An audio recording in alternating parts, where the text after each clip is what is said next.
aconteceu com você, de na sua vida você se sentir aflito? Se você não sentiu, eu queria que você prestasse atenção nessa história que aconteceu de domingo passado para cá. Um submersível, submarino que não tem grande autonomia, desapareceu no último domingo com 5 pessoas dentro dele.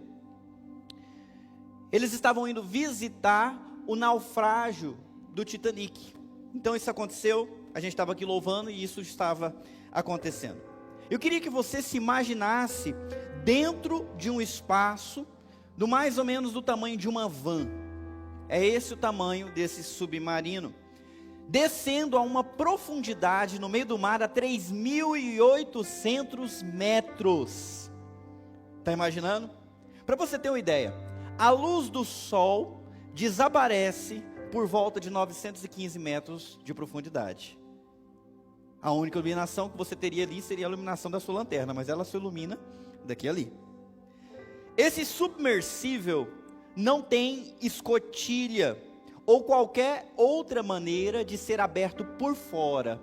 Ele só é aberto, aliás, ser aberto por dentro, ele só é aberto por fora.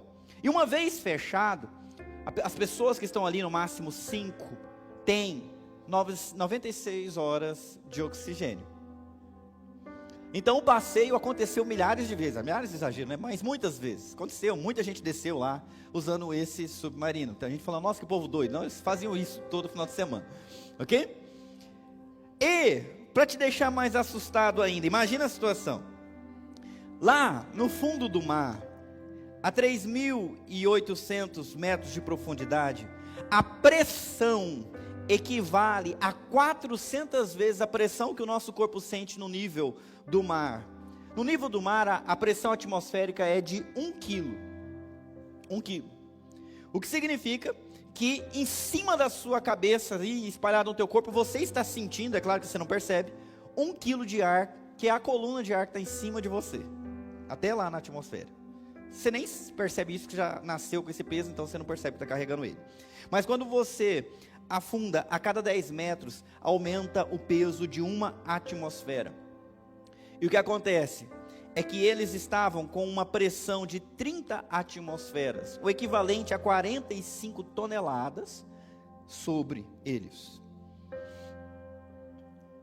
Agora você imagina que alguma coisa deu errado e você fica preso lá embaixo, junto com 5 pessoas, sem porta para sair. Se você sair, você morre.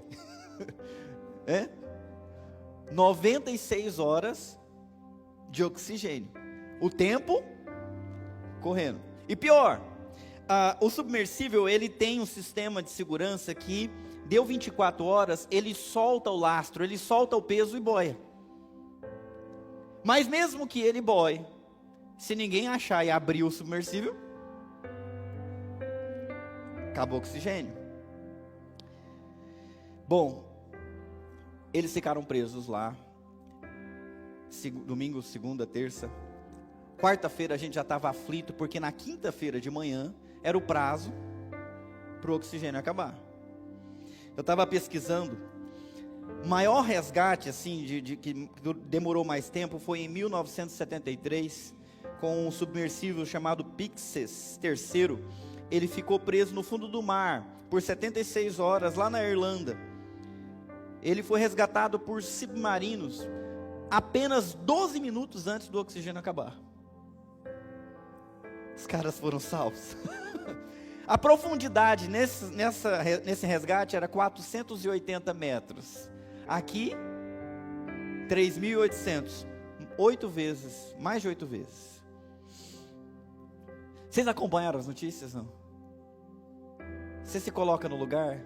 Será que se você estivesse ali, você estaria aflito?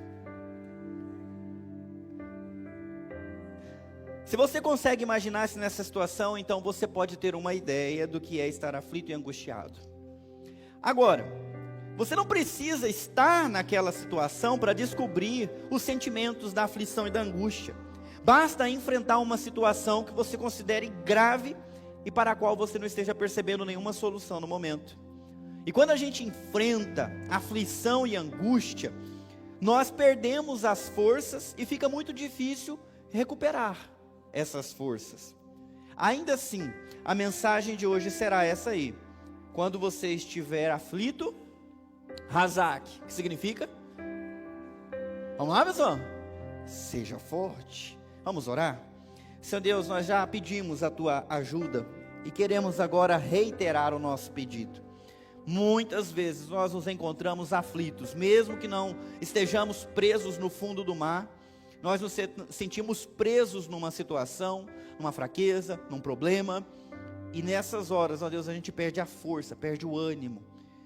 Mas a tua palavra continua reiterando para nós o pedido, o mandado, a instrução: seja forte.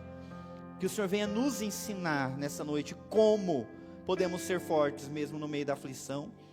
E que o Senhor também venha nos fortalecer, no nome de Jesus. Todos concordam? Dizem? Amém, amém. Vamos repetir mais uma vez, a palavra é? Razak, Razak, vocês estão falando hebraico? Razak. Essa palavra, vocês sabem que ela se repete mais de 280 vezes no Antigo Testamento. Então nós não vamos esgotar o assunto Razak nessa nossa série de estudos que nós estamos fazendo. Mas, pela graça de Deus, nós podemos aprender com alguns episódios-chave, que é o que a gente fez. Na primeira semana, nós ouvimos o Razak, que Deus disse para Josué: ser forte e corajoso. Isso foi repetido em Deuteronômio, foi repetido várias vezes em Josué capítulo 1. Pelo jeito, Josué precisou ouvir esse seja forte várias vezes. E ele foi forte e corajoso. A gente viu também na segunda semana Débora cantando um cântico, aonde ela dizia para si mesma: Débora, levante-se e seja forte, seja Razak. Ela se exorta. Na semana passada nós descobrimos um outro personagem chamado Gideão, que via a si mesmo como o mais fraco da família, menos importante. Mas ele foi fortalecido por Deus para se tornar um grande líder, um grande libertador. E ele foi fortalecido através de um processo divino, onde ele viu vários sinais, a fim de que ele acreditasse e encarasse os desafios. E nós aprendemos uma frase muito importante: mais importante do que a força de quem se levanta, é a força de quem o sustenta. E isso tem tudo a ver. Mais importante do que a força de Josué, era a força daquele que estava dizendo para Josué: eu serei contigo, não te abandonarei. Por isso ele venceu.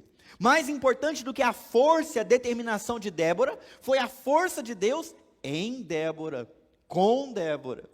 Mais importante que a força de Gideão, que era pequena, foi a força de Deus em Gideão, dando para ele a coragem, para ele vencer. Deus é a força secreta por trás de Josué, de Débora e de Gideão. Razak, Razak. A gente viu que para ser Razak, para ser forte, sendo que eu sou fraco, eu preciso, no meio do processo, ser fortalecido. Aí veio a segunda palavra, que é a palavra terrezakna. Não precisa decorar a segunda, mas vocês estão vendo que parece com a língua portuguesa? Ser forte, ser fortalecido. Razak, terrezakna. Mas eu quero avançar com vocês um pouquinho mais. Esse tema é encorajador. Esses personagens, né, nos ajudam bastante, mas a gente precisa descobrir como encontrar força no meio da aflição e da angústia. Eu preciso ser fortalecido, é verdade, mas para ser fortalecido eu preciso me fortalecer. E aí entra a terceira palavra, Ithazek, que é aquela ali, nós vamos aprender hoje. Quer dizer, tirar uma foto, gravar, para você sair falando por aí, Razak, Terrezakna, Ithazek, alguém vai achar que você está falando em línguas, e você estará, hebraico, mesmo sem o dom. Essas palavras, esses personagens são animadores, né? Quem gosta de ouvir essas histórias que a gente tem contado aqui? Só para eu ver se o povo está gostando. Ah, obrigado, com ânimo. Gideão, Débora, Josué, uau! Nossa, dá um ânimo na gente, vamos lá. Mas também acontece de mesmo ouvindo essas histórias, na hora que você encara a segunda, a terça, a quarta, a quinta, a sexta, aqueles problemas estão ali, e as soluções que você tem não estão funcionando, o seu coraçãozinho está apertado, você não consegue lidar com aquilo, e parece que é muito difícil encontrar força para continuar, porque você está aflito. Como fortalecer-se quando você está aflito? Onde e como encontrar forças quando não lhe resta mais nada o que fazer? É isso que eu quero responder, convidando você para a gente ir para uma passagem na vida de Davi, que está lá em 1 Samuel, capítulo 30. 1 Samuel, capítulo 30, por favor, abra sua Bíblia lá, assim você pode acompanhar, marcar e depois ler, né, em casa, revisitar esse texto. 1 Samuel, capítulo 30, nós vamos ler aqui o versículo 3 e o versículo 4, vocês me ajudam lendo o que está em destaque? Pronto? Então vamos lá, vamos ler juntos. Quando Davi e seus homens viram a cidade queimada, e se deram conta do que havia acontecido, com suas mulheres, seus filhos e suas filhas, lamentaram e choraram em alta voz, até não aguentar mais. Contexto, pastor, por que esses homens estão chorando? Primeiro, que homens são esses? Esses são o exército, o batalhão de Davi, que acompanhou ele para a terra dos filisteus enquanto ele fugia de Saul. Os homens, junto com Davi, enfrentavam os inimigos de Judá e de Israel e tentavam de alguma forma favorecer o seu país, mesmo sendo perseguido pelo rei que governava o seu país.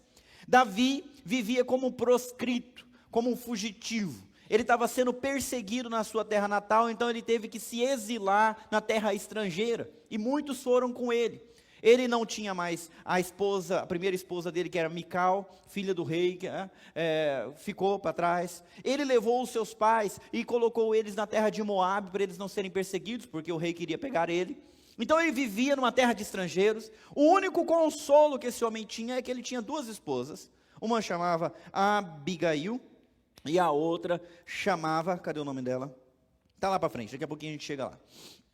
Então ele tinha essas duas esposas, mas ele foi chamado e convocado para ir para a batalha. Ele foi, felizmente não teve que entrar na batalha e voltou para casa.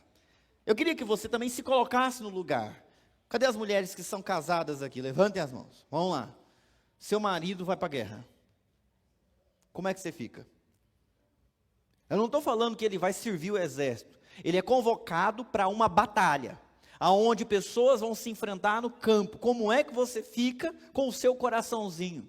Está difícil de colocar no lugar? Cadê as mães? Você tem filhos? Quem é que tem filho, homem? Ou pode ser filha mulher, vamos pensar que a filha mulher foi convocada também. Foi convocada para a guerra, e agora? Foi. Você não tem garantia nenhuma que essa pessoa vai voltar. Então, as mulheres e os filhos ficaram aflitos, preocupados com os pais, que foram para a batalha. Felizmente não tiveram que guerrear, resolveram voltar. Depois de 3 dias caminhando, quando eles estavam chegando à cidade onde eles estavam vivendo, a cidade de Ziclag, eles viram que os amalequitas tinham invadido o Neguebe, atacado Ziclag, tinham destruído e queimado a cidade. Não tinham matado ninguém, mas tomaram como prisioneiros as mulheres, as crianças e os demais e foram embora. Só que eles não sabiam nada disso, né? Eles só chegaram e viram o fogo consumindo tudo, só fumaça, ninguém em casa. Você é poupado da batalha, vou voltar para a esposa, vou voltar para os filhos, mas ao invés de encontrá-los, encontra uma cena de guerra. Não tem ninguém ali. Foi levado embora. É essa a situação que eles estão vivendo aqui no versículo 3.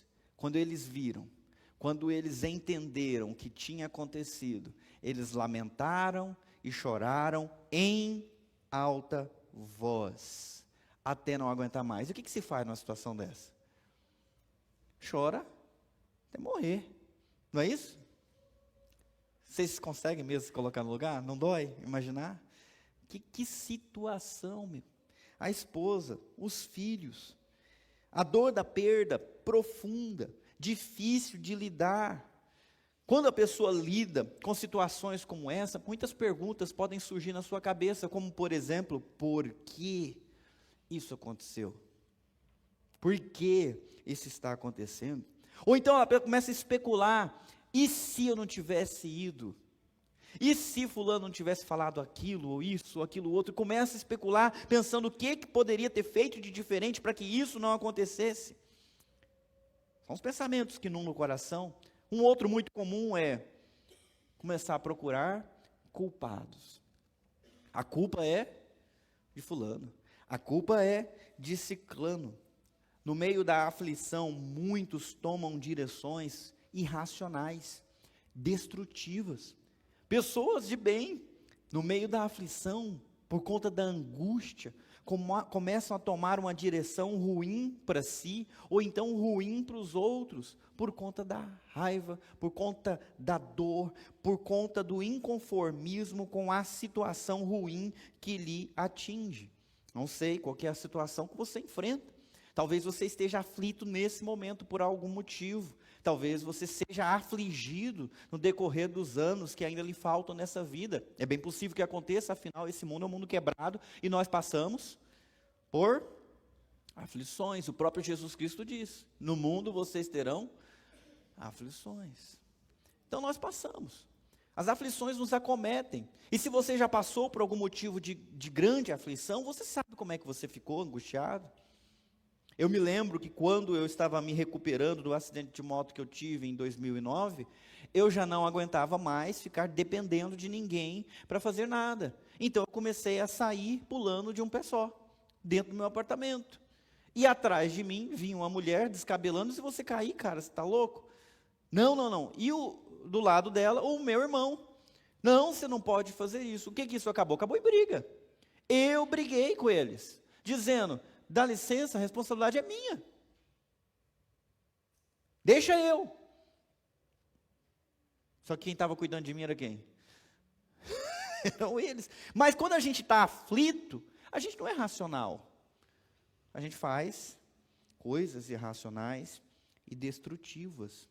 Nós machucamos a nós mesmos e acabamos por machucar os outros, e podemos até mesmo ser perigosos. Olha só o que aconteceu no versículo 4. Davi ficou muito, nós estamos falando de aflição, Davi ficou muito aflito, pois os homens estavam amargurados por terem perdido seus filhos e suas filhas, e começaram a falar em apedrejá-lo. Mas Davi encontrou forças no Senhor seu Deus. Primeiro, eu quero que você entenda que Davi está sofrendo tanto quanto qualquer homem dele. A única diferença é que ele não tinha filhos nessa época, mas ele perdeu as suas esposas. As duas esposas de Davi, no versículo 5, foram levadas. Elas estavam entre aqueles que foram capturados, então ele também chorou, ele também lamentou, até quase lhe acabarem todas as forças. Ele está sofrendo, mas os homens dele, carregados por essa aflição e angústia, cheios de raiva, não estão sabendo lidar com a dor, e eles decidem extravasar a sua dor apedrejando Davi. Ele é o culpado, e se a gente não tivesse com ele, nada disso estaria acontecido, mas Davi não obrigou ninguém a ir com ele. Olha a situação, Davi agora está numa condição perigosíssima. Ele não só está preocupado com as suas esposas que foram levadas, preocupado com os filhos, com as esposas dos homens dele, mas ele agora também está preocupado com a sua própria integridade física, com a sua vida, porque ele está sendo ameaçado de morte. Coloque-se no lugar, aflito, e aqueles que eram seu parceiro, que estava do seu lado para morrer contigo na batalha, agora está falando mal, está querendo te destruir. Como é que faz?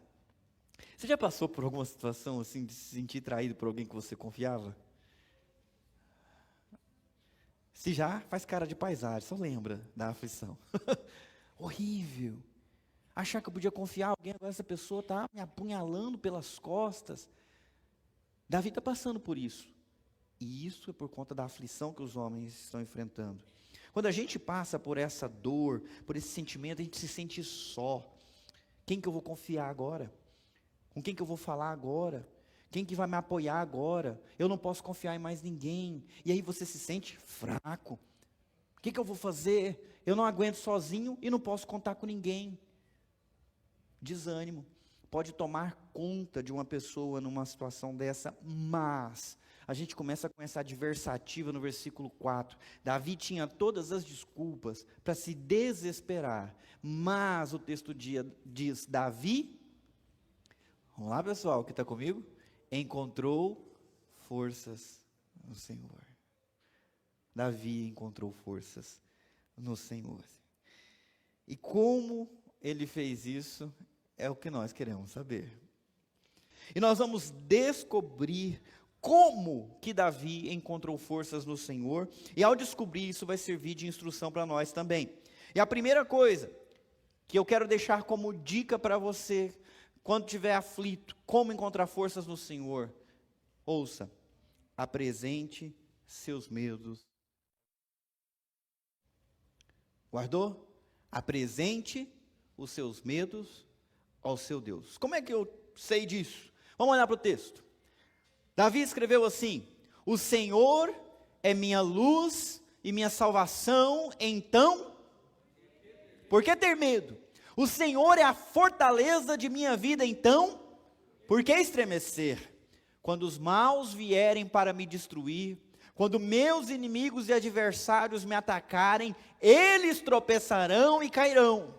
Ainda que um exército me cerque, meu coração não temerá. Ainda que invistam contra mim, permanecerei confiante. O salmo começa com Davi pegando o seu medo pela orelha e apresentando ele ao seu Deus. Ele diz: se eu estou no escuro, Deus é a minha luz. Se as coisas estão balançando e tudo parece que vai ruir, eu não vou estremecer, porque Deus é a minha fortaleza. Ele está protegido da destruição que corre lá fora, porque ele está numa fortaleza. E qual que é a fortaleza dele? O Senhor. É como se ele estivesse além da onde pudesse ser atingido. Há muralhas protegendo ele. Ele está firmado na rocha. Ele tem uma sustentação sobrenatural. Então ele diz para a falta de luz, Deus é minha luz. Ele diz para todo esse terremoto que estremece a vida dele, eu não vou tremer. Eu não vou tremer medo, porque eu tenho o Senhor. Ele olha para a situação, os inimigos se ajuntam e vêm para destruí-lo a pedradas. Mas ele diz, os meus adversários vão tropeçar e cair. Mesmo que um exército me cerque, o meu coração não temerá. Mesmo em face da morte, eu vou permanecer firme, com a luz brilhando em cima de mim, e a fortaleza me protegendo para eu não cair. Ainda que invistam contra mim, permanecerei confiante. Como Davi encontrou forças? Apresentando o medo para o seu Deus. Eu acho muito importante ressaltar isso, porque o medo tem o poder de dominar a vida da gente. Eu já cansei de ver isso lá em casa. Quando entra uma barata, sai uma esposa. Ela não pensa. Às vezes não é uma barata, é uma borboleta, mas por via das dúvidas ela sai também. Por quê? Ela está pensando ou ela está apenas reagindo? Reagindo. Apresente os seus medos para Deus antes de sair correndo que não um louco. Leva ele, vem aqui conversar com alguém poderoso. Coloque os seus medos em perspectiva para comparar com aquele que te sustentou no passado, te sustenta agora e vai te sustentar até o final. Não haja como louco. Pega o medo, apresenta para ele a fé. Não dá para ter as duas coisas dominando o teu coração. Ou você teme, ou você confia. Não ceda ao medo. Encare os seus medos com confiança. É o que Davi está fazendo. A vida dele está por um fio. Como que ele vai resistir contra centenas de homens desesperados tacando pedra nele? Como que ele vai prevalecer se ele é só um contra tantos? Irracionais, loucos de raiva. Como? Ao invés de temer, ao invés de ceder ao medo, ao invés de miar como um gatinho, ele busca forças em Deus, apresentando o medo para Deus, dizendo: eu não estou no escuro, Deus está iluminando a minha vida, eu não estou sozinho, eu tenho uma fortaleza, mesmo em face da morte, eu vou continuar confiando. Que coisa, não? Aonde há fé, não há medo, e aonde há medo, não há fé. Por que Davi tem tanta fé? Eu não coloquei isso aqui nas minhas anotações, mas é bom a gente lembrar que o perfeito amor lança fora todo o medo. Davi faz isso porque ele sabe que Deus o ama. Ele está satisfeito com o amor de Deus. Ele sabe que isso não vai mudar. Então, o amor de Deus faz fugir toda sombra, toda dúvida de que ele está sozinho, de que ele está desamparado. Ele sabe que não está. Segunda dica: lembre-se do que realmente importa. O que é que importa, mesmo no meio da aflição? Vamos ler. A única coisa que peço ao Senhor, o meu maior desejo, é morar na casa do Senhor todos os dias de minha vida, para contemplar a beleza do Senhor e meditar em seu templo.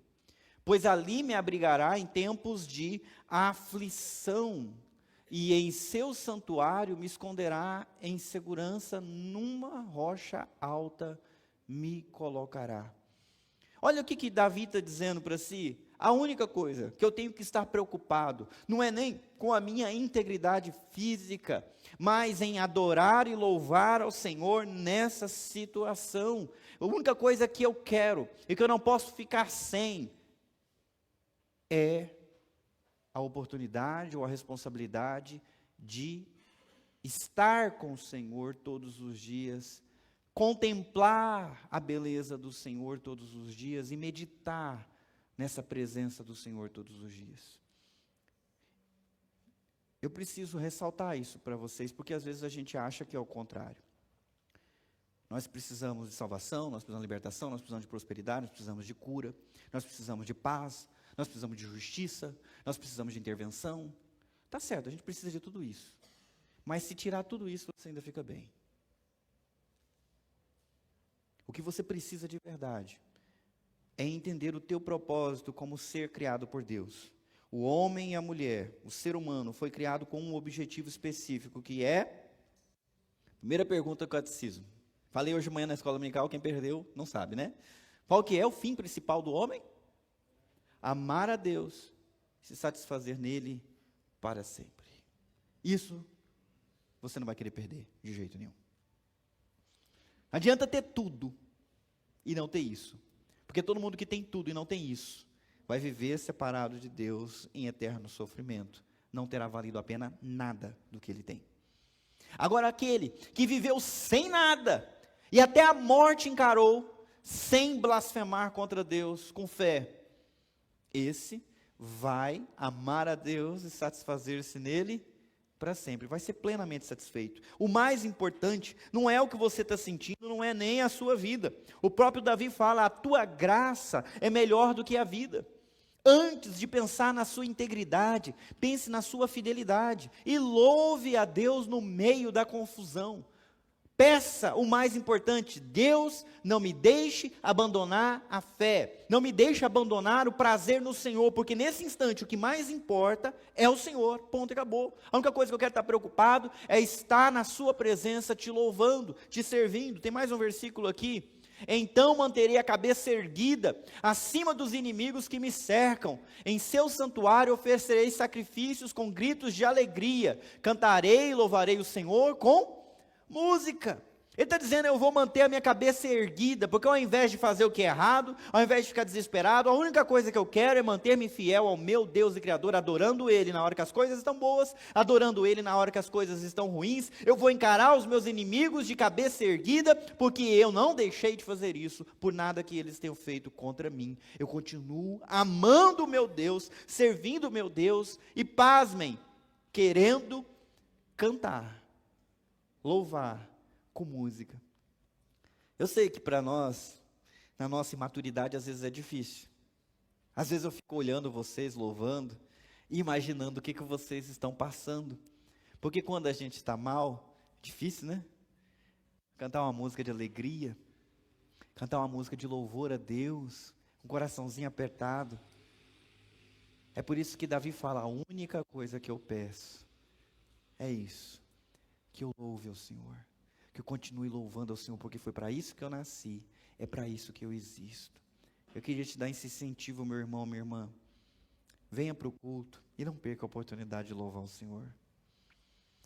Porque se você estiver louvando o Senhor com seu coração apertado, poxa, esse louvor tem um significado ainda muito mais profundo do que o outro na hora da festa. Porque nesse momento você está como Ele, de cabeça erguida. Eu vou permanecer fiel, como Jesus permaneceu fiel até o fim. O meu objetivo não é a minha satisfação, mas é satisfazer o meu Senhor, adorando Ele como Ele merece. Impressionante essa postura de Davi. Primeira dica, leve os seus medos para Deus. Segunda dica, lembre-se do que realmente importa. E o que realmente importa é você manter-se fiel ao Senhor, louvando Ele. Terceira dica, clame. Clame, mas clame ao Senhor. O versículo diz, ouve minha oração, ó Senhor, tem compaixão e responde-me. Ele não é um fortão que simplesmente vai deixar o problema para lá e louvar a Deus e o problema não existe. O problema continua existindo.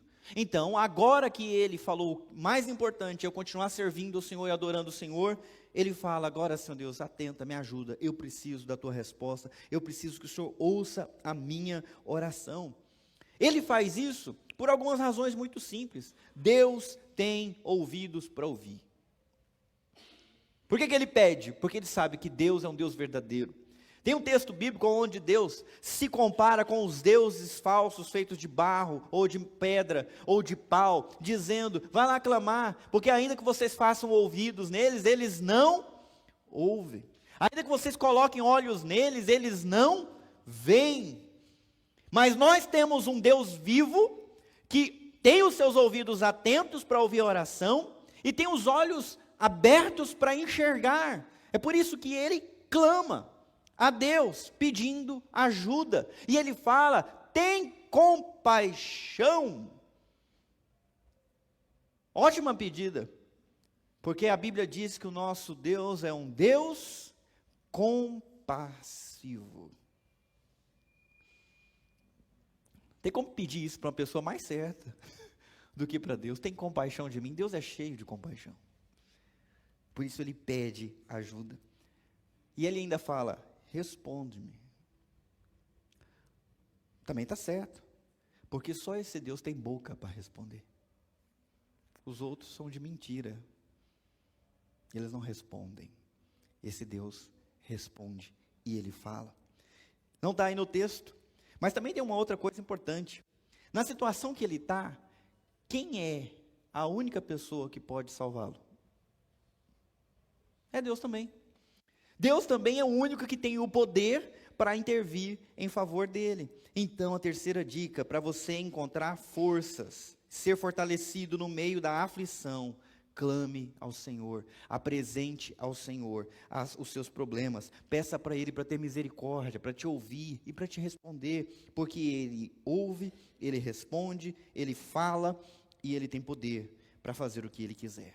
Quarta dica, ouça a resposta de Deus. É muito importante isso, porque tem muita gente que entende e na hora da aflição baixa um playlist no YouTube e coloca o louvor. Eu vou louvar, já estou até me sentindo melhor, né? 3, 4, 5, 6, música de adoração, já até melhorou a atmosfera, né? Se não melhorou, depois de ouvir o louvor, ainda dobra o joelho e aí chora e clama, Deus, Deus, Deus, Deus, Deus, Deus, Deus, Deus, Deus, Deus, amém, e vai embora. Tem um outro passo aqui, ouça, para ouvir. O texto diz, meu coração ouviu tua voz dizer, venha e entre na minha presença. E meu coração respondeu, Senhor, eu irei. Legal, né? E não é aquele que só fala e nunca para ouvir. Ele fala, mas depois ele presta atenção. para ouvir a resposta de Deus. Gente, eu vou começar um piloto lá em agosto, ensinando como fazer silêncio para ouvir a Deus. Vai ser um curso de 8 semanas, ensinando uma disciplina chamada Ofício Divino, que é a disciplina de parar pelo menos 2 vezes durante o dia e meditar e fazer silêncio. Eu estou falando isso, mas nós ocidentais temos muita dificuldade. Eu tenho muita dificuldade. Se eu estou na sua frente calado olhando para você, talvez eu não esteja nem te ouvindo. Você está rindo? A minha cabeça está pensando em outra coisa. Às vezes eu estou em outro lugar. Não deixa me sentir um ET não. Quem mais? E aí, como é que acontece na hora da oração? Eu chego aflito, eu falo, eu clamo, eu peço, eu louvo, eu saio. E muitas vezes não ouço Deus falando porque eu não aprendi a ouvir. Eu não aprendi a me calar. O Richard Foster fala que quem abre a boca fecha os ouvidos. Então, no momento da nossa oração, é preciso fechar a boca para conseguir abrir os ouvidos. No meio de uma discussão entre o casal, não é assim? Se os dois estão falando, quem é que está ouvindo? Ninguém. Na relação com Deus, se você só clama, ou só reclama, também acontece muito, e nunca para ouvir, que diálogo, que resposta de Deus você vai ter no meio da sua aflição. Aprenda a ouvir, porque Deus fala ainda hoje. Deus falou no coração de Davi, e a fala dele foi a seguinte: ei, vem aqui, vem cá, entra na minha presença. E o que ele fez, meus irmãos? O coração dele respondeu: eu vou, eu irei. É disso mesmo que eu estou precisando, não? Vocês têm noção, gente, que o negócio está feio ali do lado? Os caras estão pegando em pedra. E ele está conversando com Deus aqui, no coração. Venha, ó Senhor, eu vou. Parece que a situação nem é tão grave mais. E isso me leva à 5ª dica: obedeça a instrução de Deus. Venha e entre na minha presença. A resposta dele foi: irei, estou indo. Não só a resposta, como a ação. Ele entra na presença de Deus e começa a conversar com Deus. Versículo 9: não voltes as costas para mim em tua ira, não rejeites teu servo, sempre foste meu auxílio, não me deixes agora, não me abandones, ó Deus da minha salvação. Mesmo que meu pai e minha mãe me abandonem, o Senhor acolherá. Na presença de Deus, ele rasga o coração, ele está se sentindo mal. Ele está pensando: Deus, será que o Senhor resolveu derramar a tua ira sobre mim, e agora o Senhor vai cobrar de mim os meus pecados? É isso? Se for isso, Deus tem misericórdia. Não me castigue, eu sei que eu mereço, né? Mas não volta a costa para mim, eu sei que eu mereço. Não me rejeite, eu sei que eu mereço ser rejeitado. Não me abandone, mesmo que eu mereça ser abandonado, porque o Senhor é o Deus da minha salvação. O Senhor não é o meu condenador, o Senhor é o meu salvador. O Senhor já me escolheu quando eu estava sujo no pecado, pior do que eu estou hoje. O Senhor já se manifestou como alguém que teve misericórdia de mim, demonstrou amor na minha vida. Na realidade, eu entendo que o teu amor por mim é mais precioso e profundo do que o amor do meu pai e da minha mãe por mim. Ainda que eles me abandonassem, tenho certeza, o Senhor sempre me acolherá. Olha a experiência que esse cara está tendo com Deus, escrevendo isso aqui, falando isso, enquanto os outros estão fazendo o quê? Presta atenção, meus irmãos, o que os outros estavam fazendo? Gritando, chorando e querendo matar alguém. No caso ele. Eles estão loucos e perdidos, porque eles não estão procurando encontrar forças no lugar certo. Davi, que também estava sofrendo, foi procurar força. Levou o seu medo para Deus. Lembrou-se do que era importante naquele momento, continuar adorando ao Senhor. Lembrou-se de clamar, Deus tem misericórdia. Parou para ouvir, e Deus falou com ele, venha. E ele foi, e na presença de Deus rasgou o coração. Agora um pecador diante de um Deus santo, a consciência do pecado, a consciência da sua completa incapacidade de se encaixar naquele ambiente onde a presença de Deus está. Ele fala, meu Deus, ai de mim, né, pecador, não me abandones. E logo vem a certeza no seu coração, mas Ele me acolheu antes, Ele vai me acolher agora, Ele vai me acolher para sempre. Por último, não menos importante, confia no Senhor. Vamos lá, vocês, ensina-me a viver, Senhor, guia-me pelo caminho certo, pois meus inimigos estão à minha espera. Não permitas que eu caia nas mãos deles, pois me acusam de coisas que nunca fiz e me ameaçam respirando violência. Ainda assim, confio que verei a bondade do Senhor enquanto estiver aqui, na terra dos vivos. É engraçado ele falar aqui na terra dos vivos, porque a gente sabe que a vida dele estava como? Ele estava por um fio, né? Mas enquanto eu estiver aqui, eu ainda vou ver a tua bondade. Ele confia no Senhor. Ele fala, Senhor, é o seguinte, ensina para mim o que eu preciso saber. Eu estou numa situação aqui que eu preciso de sabedoria, eu preciso de discernimento, e ele entende que é o Senhor quem capacita. Quando ninguém tiver direção para você, lembre-se, o Senhor tem. Quando ninguém tiver instrução para você, Deus tem. Deus sabe exatamente qual é o próximo passo. É por isso que Davi fala, eu preciso da tua sabedoria nesse momento, ensina-me a viver. E aí o segundo pedido, guia-me pelo caminho certo, porque também é o Senhor quem direciona, me mostra para onde seguir, o que fazer, em que direção eu devo ir. E depois, ele mesmo se alegra com a esperança de que Deus irá ajudá-lo. É bom esperar no Senhor. É bom esperar no Senhor. Pergunta, que milagre que aconteceu aqui? Quanto tempo vocês acham que durou esse tempo de oração? Na média aí. Se a gente fosse fazer isso aqui, uma oração pausada aqui, quanto tempo demoraria para ler o Salmo 27? 27? Quantos versículos? Ainda não li o último, né? 14 versículos. Dá para fazer em o quê? Alguns minutinhos?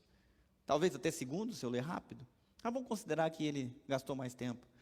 Gente, ali do lado, o desespero está tomando conta. O tempo é contra ele. Ele está ameaçado de morte. Isso aqui durou pouco tempo. Que mágica é essa que aconteceu? Que um homem que foi para ali desesperado da sua própria vida, termina aqui no versículo 13 dizendo, ainda assim confio que verei a bondade do Senhor enquanto estiver aqui na terra dos vivos. Eu confio de que Deus está na frente, as coisas boas ainda estão para acontecer. Isso acontece em muitos salmos. O salmo começa com o salmista dizendo até quando, e termina com o salmista dizendo, é bom para mim esperar no Senhor, porque Deus tem sido bom para mim, em todas as coisas. Como é que mágica é essa que acontece, quando alguém, ao invés de fugir do medo, pega os seus medos e vai apresentá-los a Deus, e passa por esse processo? Ora, a mágica é uma só. Ele foi,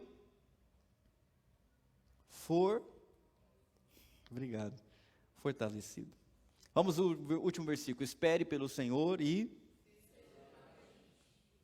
Adivinha qual é a palavra em hebraico? Razak. Espere pelo Senhor e Razak. Seja forte e corajoso. Sim, espere pelo Senhor. Eu estou apontando um caminho para você, eu estou apontando um caminho para mim. A aflição pode vir, mas a sua força está escondida em Deus. Vá até lá buscar. Situação de morte pode vir sobre você. A doença, a traição, a angústia, e você não perceber saída. A tua força está no Senhor. Vá lá encontrá-la. Ele volta forte, tão forte, que a oração dele termina como um conselho para todos que estão lendo o Salmo. Já não é mais ele falando com Deus, é ele falando com a gente. Espere pelo Senhor e seja valente. Ou na outra tradução, seja forte, seja fortalecido, como eu fui fortalecido. Eu estava aflito, mas eu busquei a Deus e Deus me fortaleceu. Eu esperei no Senhor e Ele se manifestou. Eu confiei e agora eu já estou fortalecido para encarar o que eu tenho que encarar. Um milagre aconteceu. Antes de terminar, eu queria voltar com você no fim da história. Muitos de vocês nunca leram, né? Tem gente nova chegando na igreja, está acostumando com as histórias bíblicas. O que aconteceu, pastor? Os caras apedrejaram ele?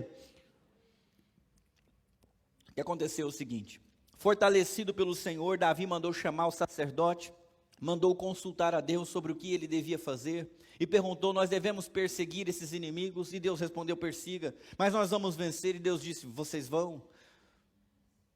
Então eles saíram, está lá em 1 Samuel capítulo 30, versículo 7 em diante. Davi pegou os caras e foram atrás. Só que alguns estavam tão fracos, porque eles já tinham caminhado por 3 dias. E depois de caminhar por 3 dias, eles tinham chorado e gritado igual bebê até acabar as forças. Alguns não conseguiram ir, ficaram guardando a bagagem. Quem tinha força para conseguir, foi continuando. E assim eles encontraram um homem moribundo no chão, um escravo abandonado, quase morrendo. Deram comida, deram água. Perguntaram: quem é você? Ele falou: eu sou escravo de um dos amalequitas. Então você viu tudo aqui que fizeram? Vi. Onde é que eles estão? Eu não vou falar não. Não, você vai me entregar para ele e ele vai me matar, o meu senhor vai me matar. Eu falei: não, nós vamos te proteger, agora fala onde é que eles estão. O cara falou. Davi foi atrás desse bando de amalequitas. E com aquele tico de homem cansado, ele atacou. E eles prevaleceram. E eles trouxeram de volta cada mulher, cada criança, cada ovelha, cada tesouro.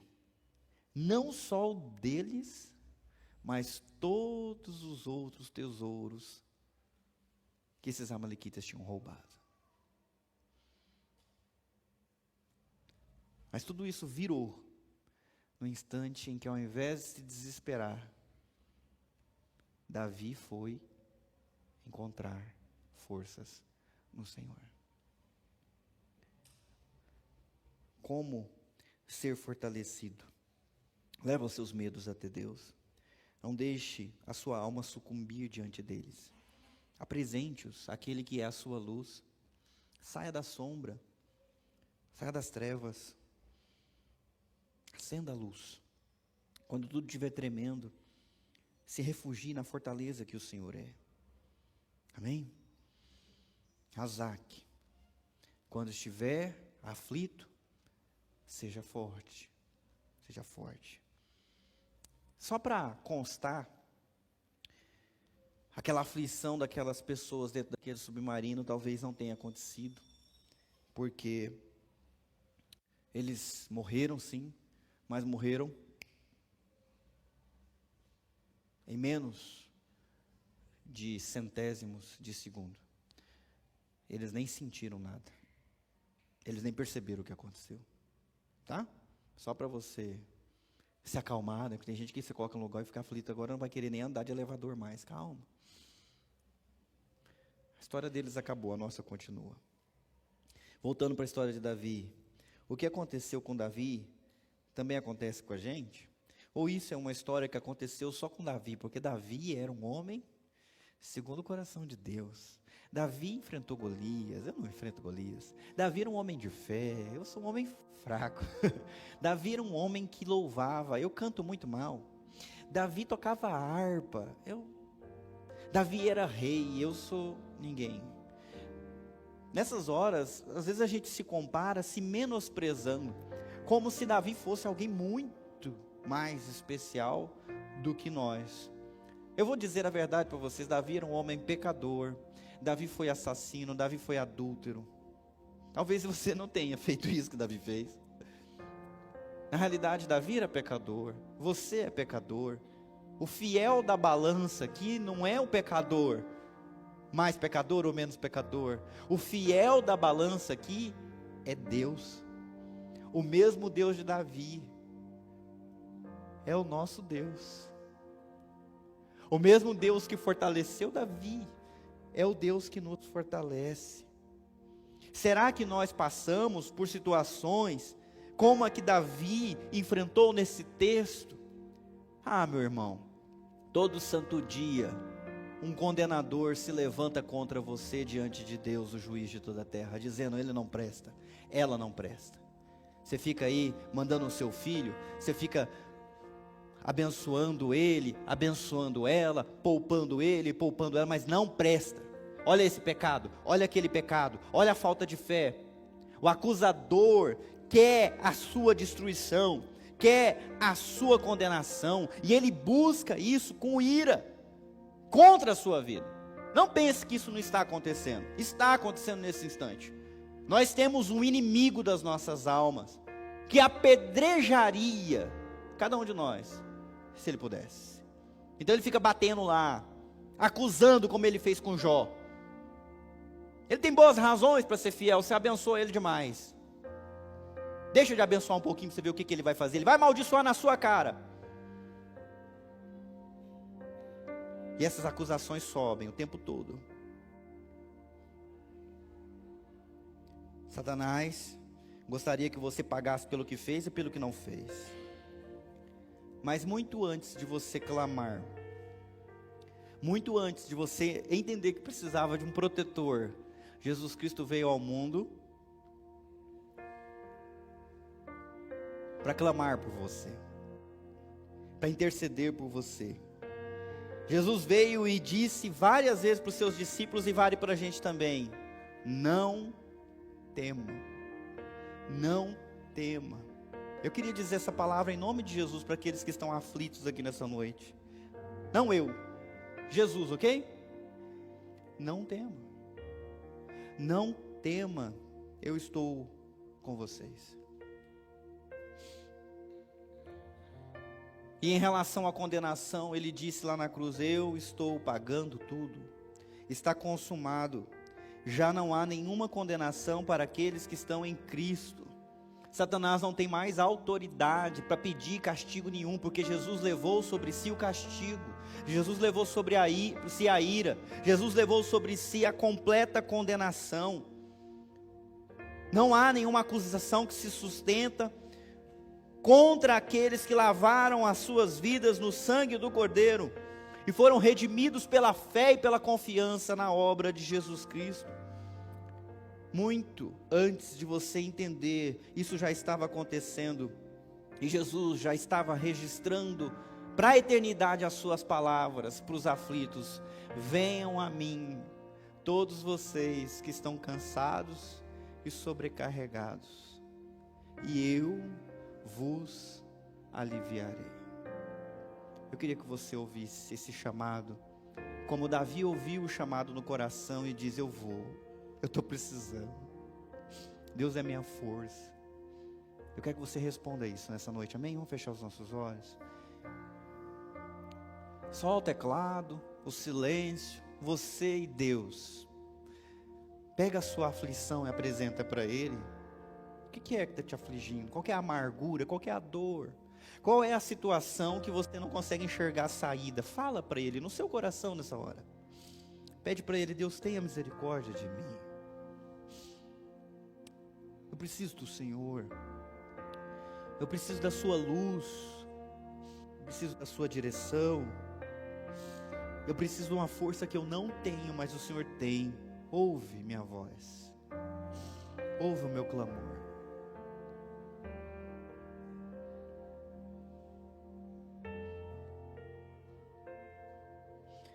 Agora ouça o chamado de Jesus no Evangelho, dizendo: todo que está cansado, sobrecarregado, debaixo do grande fardo, venha e eu vou te aliviar. Vem tomai sobre si o meu fardo, que é leve. Aprendei de mim, porque eu sou manso e humilde de coração. E você vai encontrar descanso para a sua alma. Só Jesus tem descanso para a sua alma. Eu quero que você experimente isso agora. Senhor, nesse mundo, nessa realidade, nós enfrentamos muitas aflições. Mas nós cremos na promessa de Jesus Cristo quando Ele diz que Ele é o alívio. Ele é o descanso que nós precisamos. Então, Deus, eu trago ao Senhor a minha alma cansada, para receber esse descanso das Tuas mãos. E junto comigo, ó Deus, os Teus filhos, as Tuas filhas que aqui estão. O Senhor escolheu amá-los, o Senhor escolheu perdoar os pecados, o Senhor escolheu redimir a vida deles da morte e da escravidão. O Senhor fez isso por pura graça, por pura compaixão. E eu te agradeço por essa obra maravilhosa que o Senhor começou na vida de cada um deles. Mas nós sabemos que ainda assim temos que enfrentar as aflições e às vezes, ó Deus, fica difícil.